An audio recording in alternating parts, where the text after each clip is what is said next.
Oke, halo, selamat malam. Selamat malam total. Selamat malam di YouTube Yana Sang Prayoga lagi.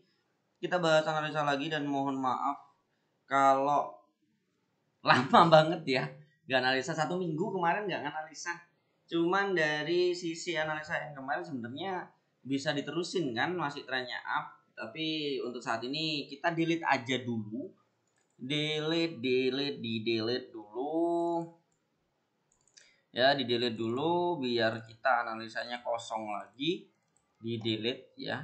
Nah, karena kita udah 1 minggu nggak analisa, jadi kita analisanya di delete dulu, dan ini biarin jadi tempat analisa kita sebelumnya ya. Jadi tempat analisa kita sebelumnya dibiarin aja, trennya tetap sama, kita terusin gitu jadinya. Jadi terbentuk kayak ular ya. Oke. Jadi kita bodo amat.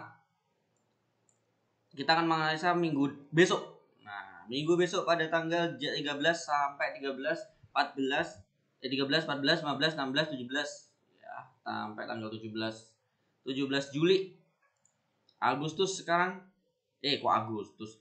GBUSD yang kita lihat sekarang ya, sampai 17 Juli dari besok. Jadi minggu depan kemungkinan akan kemana, atau kemungkinan market mau kemana, kita lihat dari sisi trennya. Untuk GBP USD dulu. Bentar, ini apa ini? Oh ya, oke.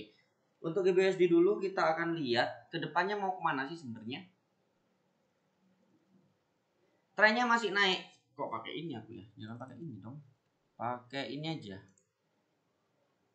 Trennya masih naik ya, masih naik dan keadaannya masih naik. Trennya masih naik. Jadi kemungkinan besar untuk minggu depan bisa jadi berubah tren jika dia itu kembali turun ya, kembali turun. Kalau dari sisi target ngelihatnya adalah ini. Oh, bukan, ini kamera ituku, laptopku. Nah, kayak gini. Kalau di sisi target, di sini ada titik resisten yang mungkin nanti akan jadi patokan. Kalau dia itu bisa tembus atas, maka dia akan ke atas. Tapi kalau enggak, maka dia akan kembali turun. Jadi ini pertama targetnya seperti ini. Kemungkinan kalau tembus berarti akan melanjutkan ke atas. Tapi nantinya ketika dia turun kembali akan menyentuh garis ini, garis support ini ya. Jadi itu kemungkinan besar untuk minggu depan untuk GBUSD, dan bisa jadi kalau memang kuat akan ke sini. So, GBUSD untuk minggu depan itu kalau kuat ke atas maka akan ke sini, tapi kalau nggak kuat maka dia akan turun ke bawah.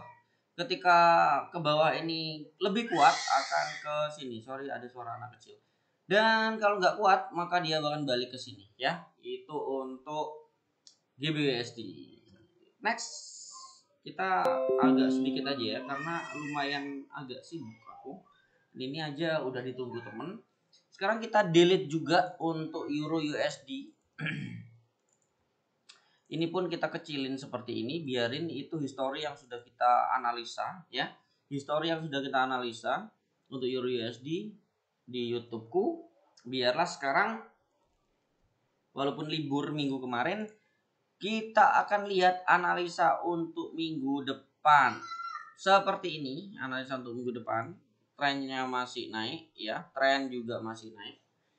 Oke, berarti kemungkinan besar di sini di mana tahanannya? Tahanannya ada di sini. Oke. Tahanan supportnya ada di sini, maka kemungkinan besar akan ke sini jika memang dia masih naik. Target kemungkinan sih target awal sih.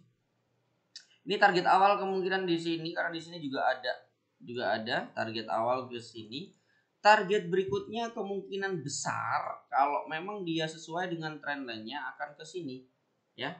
Itu untuk Euro USD. Jadi kalau kita menggunakan panah akan mengarah ke sini ya, mengarah ke sini. Kalau memang dia bisa tembus bawah ya udah, berarti akan mengejar sini. Cuman Kalau trennya masih naik untuk minggu ini berarti ke sini ya. Oke, itu untuk Euro USD. Next, kita cepat aja. USD JPY kita delete semuanya karena ini udah nggak guna. Delete semuanya USD JPY, ini delete, ini delete, ini delete. Kita buat yang baru jadi kosong. Oke, kita lihat di sini ada yang sebelumnya ada tren turun, jadi ini akan menjadi tren naik karena di sini ada trennya turun ditembus tren lainnya maka akan naik. Terus habis itu minggu kemarin yang kita nggak analisa dia tren masih naik, terus ternyata tembus pada saat itu dan sekarang menjadi tren turun. Sorry, ini salah, bukan pakai channel tapi pakai tren lain. Oke, jadi seperti ini. Kita kalau kita lengkapin akan jadi seperti ini biar kelihatan seperti apa ya, biar kelihatan seperti ada batasan atas ada batasan bawah. Jadi kalau seumpama seperti ini itu berarti begini. Nah ini yang terjadi. Jadi kita lihat tahanan resistennya dulu. Kalau semuanya dia naik kemungkinan akan ke sini. Setelah naik kalau nggak bisa ketembus maka dia akan. Bentar, ada telepon ya. Bentar ya. Oke, kita lanjut. Tadi kan kita melihat batasan atas dan ini udah di bawah, kemungkinan bisa koreksi ke atas atau trennya kan lagi turun nih. Berarti kalau memang dia ke atas lagi bisa lanjut ke bawah lagi. Sehingga kita cari batasan bawah yang kemungkinan nantinya target turunnya akan kemana. Di sini ada support, maka kemungkinan besar ada di sini, ya. So, maka dari itu kemungkinan pergerakan USD JPY untuk minggu depan itu bisa koreksi ke atas seperti ini. Kalau dia tidak kuat atau tidak mampu untuk menembus ini, kemungkinan besar akan ke sini atau bisa jadi dia langsung ke sini. Ya, bisa langsung dia kalau trennya masih kuat ke bawah bisa langsung ke situ. Nah, itu untuk USD JPY kalau naik ya berarti naik ke sini dan akan merubah trennya menjadi naik. Jadi naik itu USD JPY ya. Next USD JPY, USD Kanada. Oke, kita lihat USD Kanada. Kita hapus seperti biasanya biar tidak kotor dan kita buat trend line-nya dan garis-garisnya sehingga kita tahu pergerakannya dari minggu kemarin dan minggu yang lalu itu seperti apa, ya. Minggu ini berarti dia ini aku lupa namanya, cuman ini termasuk pattern, cuman aku lupa namanya, maaf, ini aku lupa, swear aku lupa namanya. Dia bentuknya kayak gini, dia tuh melebar ya, kerucut tapi bukan triangle, tapi memang triangle tapi kebalik, tempatnya kebalik. Jadi kalau kita bayangin, kalau kita bisa lihat di sini itu bentuknya gede gini loh, ya, bentuknya gede ini. Jadi ini sebuah pattern juga, aku tapi lupa ini pattern apa. Aku lihat dulu ini dari sini ini aja trennya tren turun terus berubah jadi tren naik, karena aku buat video ini langsung ya to the point ya, nggak pakai skrip, nggak pakai buat dulu atau menganalisa dulu, tapi langsung pada market yang kita tampilkan. Jadi kita langsung ini. Oke. Kalau begini berarti kalau USD Kanada, kita cari targetnya dulu. Kita tarik targetnya dan batasan-batasannya. Ini target untuk ketika dia tembus tren kan atas ya. Kalau ke bawah lagi berarti kita cari di bawahnya lagi, di sini ada. Nah, kecil, walaupun kecil seperti ini. Nah, itu target-targetnya. So, di sini kalau kelihatan kalian tentang trend line-nya, maka kalau dia bisa tembus atas dan kuat, ini bisa ke sini. Tapi kalau dia nggak kuat kembali turun, tapi kayaknya nggak kuat, dia kembali turun ke sini. Itu USD Kanada. Oke, itu USD Kanada. Walaupun lumayan agak ribet sih USD Kanada. Kalau udah kayak gini nggak terlalu suka sih pergerakannya. Karena dia bentuknya kerucut yang berbalik kayak triangle tapi balik arah gitu loh. Terus lanjut ke audio, kotor banget audio USD, jadi harus dihapus saja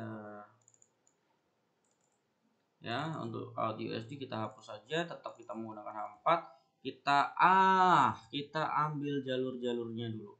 jalurnya ini naik seperti ini, terus dia itu membentuk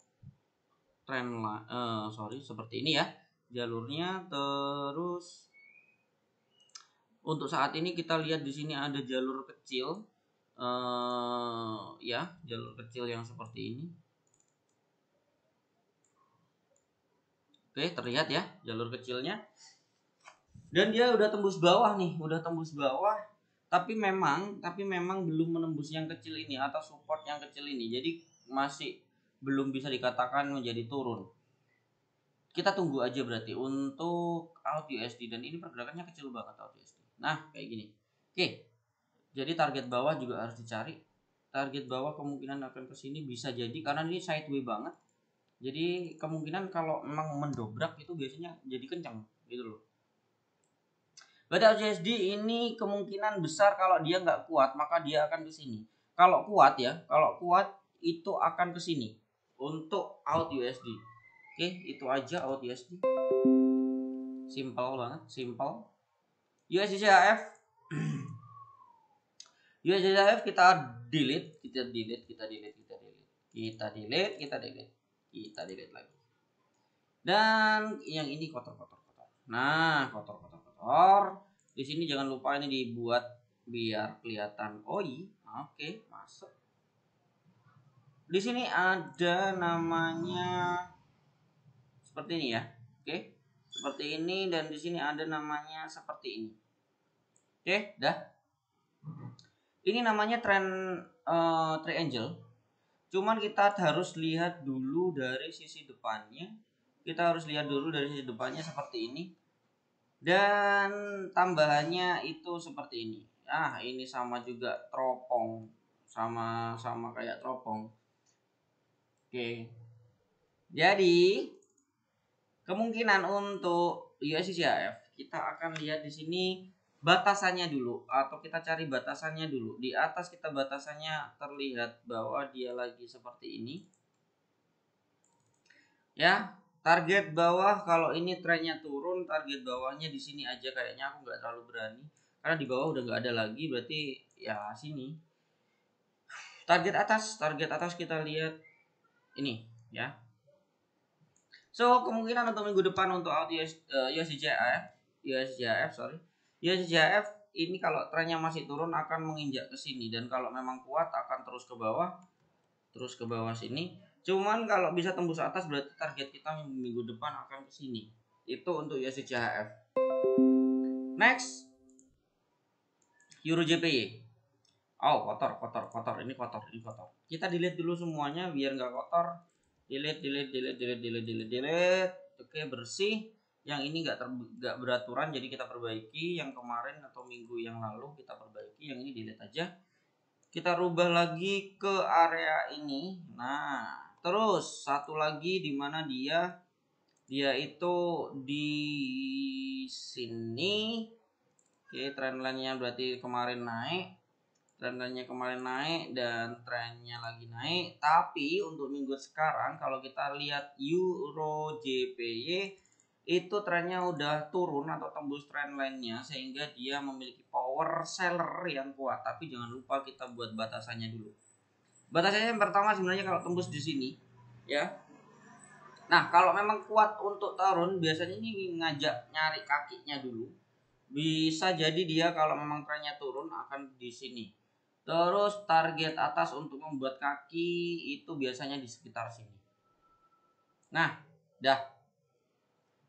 So, yang akan kita baca kemungkinan untuk Euro JPY itu bisa jadi dia ini naik ke atas, membentuk tren atau membuat kaki, biasanya trendline seperti ini, dan dia itu seperti ini nanti balik lagi ke sini, nanti ke sini. Nah, itu untuk trennya Euro JPY kemungkinan. Tapi aku kasih garis yang simple aja biar langsung bisa dipahami bahwa dia itu kemungkinan besar untuk minggu depan adalah naik. Nah, kalau memang nggak kuat naik berarti akan turun. Kalau turunnya itu kuat akan menembus garis support sehingga ke support yang paling bawah. Tapi kalau bisa naik ya targetnya berarti ke sini. Dah. Itu untuk Euro JPY. Next, GBJPY kita lihat kotor, kita delete lagi seperti biasanya, kita delete, kita bersihin, kita delete, kita bersihin, kita delete, sehingga kita bisa lihatnya tenang. Nah, oke. Dan di sini kita lihat, di sini ada sideway. Di sini yang sebelumnya kita lihat ada sideway, sehingga kita bisa memberikan informasi kepada kita dia sempat sideway. Habis itu memang ini tren kecilnya lagi naik ya. Tren kecilnya lagi naik, sehingga tapi menembus juga kayak Euro JPY kayak gini, menembus juga kayak Euro JPY, dan kemungkinan besar akan merubah dia menjadi tren turun kembali. Tren turunnya sampai mana? Dan di sini kelihatan banget kalau di sini ada batasan yang nggak bisa ditembus dia, sehingga kalau kita di sini hapus saja dulu. Sehingga kalau dia itu membentuk tren turun lagi untuk minggu depan, kita harus cari batasan kemungkinan ketika dia menggagalkan tren turun tersebut. Nah, di sini dia kalau naik berarti gagal. Gagal ini kalau naik lebih dari itu gagal, maka dia akan menjadi tren naik. Terus target bawahnya di sini. Oke. Udah dapat, maka minggu depan yang akan terjadi untuk GBP/JPY walaupun cuma sempit, itu bakalan seperti ini. Bisa naik atau bisa langsung turun ke sini. Kalau kuat dia tren turun, maka dia akan lanjut ke bawah.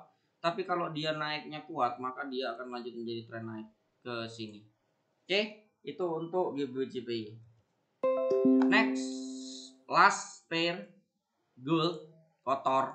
Delete dulu. Delete. Kemarin di grup kita analisa bahwa dia naik kan. Nah, kenapa kok aku tahu atau aku memberikan arahan kepada kalian, hati-hati Om, gold masih naik ke 18.000, dan kalau kita tahu di sini 18.000, sekitar sini 18.000. Nah, 1.800. Nah, itu ternyata bener sampai situ. Padahal ada yang nge-sell ya waktu itu ya. Ya mohon maaf. Yang nge-sell pasti loss. Ya mohon maaf ya kalau gitu. Kan aku ngomong naik ya bukan berarti karena market ikut aku, bukan, cuman ya memang keadaannya atau trennya atau analisanya memang naik, dan ini masih naik walaupun di sini kecil banget terdapat namanya flag ya. Di sini terdapat namanya flag kecil, dan ini lumayan hati-hati karena nanti ketika dia bisa tembus atas lagi maka akan semakin naik ya. Itu untuk gold ya. Wah, udah itu. Untungnya kita udah selesai ya. Ini pair terakhir. Kalau untuk yang atas kita ambil di sekitar sini. Pokoknya targetnya adalah 18.35. Nah, sehingga untuk target bawah atau kemungkinan bawah itu batasannya di sini. Kalau semuanya dia bisa tembus ya udah kembali menjadi tren turun. Ya. Oke, kita cepat aja soalnya udah mulai bukan maghrib sih, apa masih? Isya. Dan deket musola, jadi suaranya pasti akan masuk. Kita cepat aja. Jadi ini kemungkinan besar targetku masih akan ke atas ini. Tapi kalau bisa tembus ini, maka dia kemungkinan besar akan ke sini. Oke, itu untuk gold ya. Oke, gitu aja. Terima kasih banyak. Jangan lupa di subscribe, like, dan di share. Jangan lupa gabung di grup Bull and Beer, dan kita akan bahas banyak di sana ya. Semoga bermanfaat untuk analisa minggu ini. Terima kasih dan selamat malam. Bye bye.